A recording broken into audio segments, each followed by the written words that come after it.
You're watching Chairman's Briefing, and I'm Rachel Lee. This episode is brought to you by the Deutsche Goldmesse Show, which is happening in Frankfurt between May 16th and 17th. Gold prices are facing significant selling pressure during a time of troubling signs in the U.S. labor market. The market largely ignored a Labor Department report released on Thursday, which showed that first-time unemployment claims jumped by 18,000 to 241,000 total. Continuing jobless claims reached nearly 2 million, which is their highest level since November 2021. Laid-off workers seem to be struggling to re-enter the workforce. Now, this disappointing data follows Tuesday's drop in job openings and Wednesday's private payroll figures that showed private sector job creation of just 62,000 in April, which is badly missing forecasts. Despite all of these warning signals, Federal Reserve Chair Jerome Powell remains reluctant to cut rates, citing relatively healthy employment conditions and persistent inflation concerns. Some analysts believe that continued weakness in employment data could eventually force the Fed's hand, potentially reigniting gold's bullish momentum. Ukraine has struck a potentially war-changing deal with the United States, trading access to billions in untapped mineral wealth for the military support that it desperately needs. After months of high-stakes negotiations, both countries have finalized an agreement giving Washington access to critical minerals, including graphite, titanium, and lithium. The timing is strategic for the U.S. as they look to break China's stranglehold on rare earth minerals. Beijing currently controls 90% of global supplies that are essential for everything, from electric vehicles to advanced weapon systems. A joint reconstruction fund will receive 50% of profits from new resource permits only, with Ukraine retaining full ownership of existing assets. Trump initially demanded repayment for all past military aid and pushed this agreement as a prerequisite for future security guarantees to Kyiv. The breakthrough of this deal followed a direct Trump-Zelensky meeting at Pope Francis's funeral, where Trump reportedly advised signing because Russia is much bigger and stronger. The Kremlin has not yet responded to this agreement. The United States economy shrank by 0.3% in the first quarter of 2025, according to data released on Wednesday by the Bureau of Economic Analysis. This marks the very first time since 2022 that the U.S. economy shrank and is against expectations of a 0.3% growth. This economic decline primarily reflects higher imports and reduced government spending, partially offset by increases in investment, consumer spending, and exports. Consumer spending grew by 1.8%, significantly lower than the 4% increase that was recorded in the previous quarter.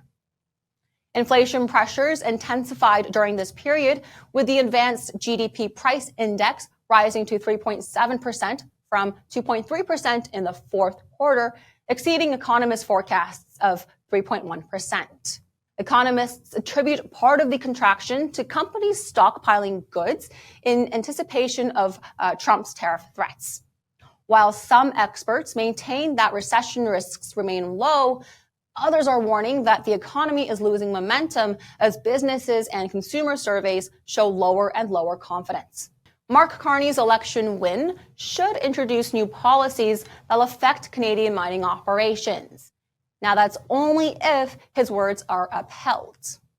Carney's administration plans to implement a one project, one review system to reduce duplication between federal and provincial environmental assessments. The government also plans to establish the First and Last Mile Fund to connect critical minerals projects with supply chains throughout the Canadian economy. Additional measures include expanded tax credits for exploration activities. And perhaps the most critical test is Carney's success responding to U.S. tariff impositions. His administration plans to invest billions of dollars to reduce Canada's dependence on the U.S., including a $2 billion strategic response fund to protect Canadian workers and strengthen the auto supply chain. Now, this shift toward trade diversification and economic resilience is likely to open new markets for Canadian mining exports, particularly in Asia and Europe.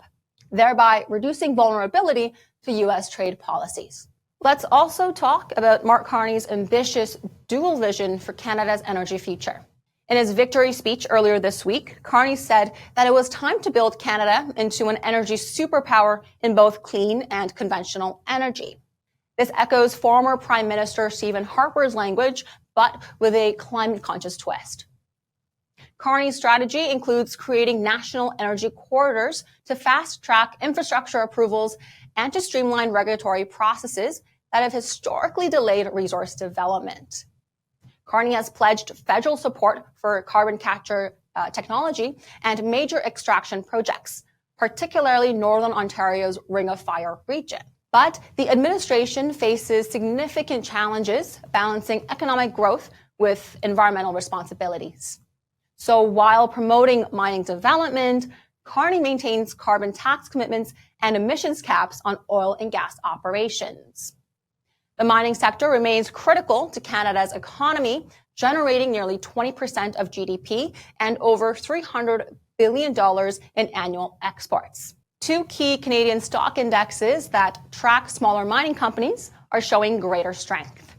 The S&P/TSX Venture Gold Index, which tracks junior gold mining companies, recently broke through price levels that had held it back for over 10 years. Now, the broader TSX Venture Exchange, which includes many small mining companies, is testing a price level that has not been able to cross in several years. Now, this is significant because junior mining stocks often lead the way during major moves in precious metals markets. So if these smaller stocks continue to push higher, it could suggest that we might see a strong summer for mining investments, contrary to the old Wall Street saying, sell in May, go away. This could mean substantial profit opportunities for investors in junior mining stocks during a time when these markets typically slow down. After sending shares soaring last summer with spectacular gold grades of 73 grams per ton over 7.5 meters at its Rottenstone project, RAMP Metals has now confirmed a potential new discovery at its Rush target. All three initial drill holes have intersected massive sulfides containing copper and zinc mineralization. Now, what makes this particularly significant is the sheer scale. The conductive anomaly stretches over 1,100 meters in length, suggesting there's substantial resource potential. Surface sampling had already hinted at the target's promise, with rock samples yielding up to 1.6% copper and 113 grams per ton silver. RAMP Metals is planning to expand its drill program to follow up on these exploration results. Uranium has been weathering market turbulence with resilience. Despite spot prices falling below $65 per pound, term contracts remain steady at $80, revealing a growing disconnect between short-term sentiment and fundamental strength.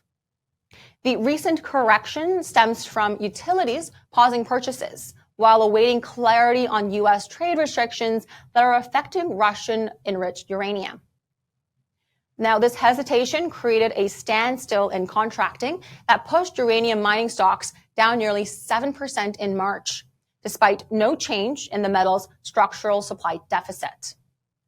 What makes uranium particularly compelling is its independence during April's volatility.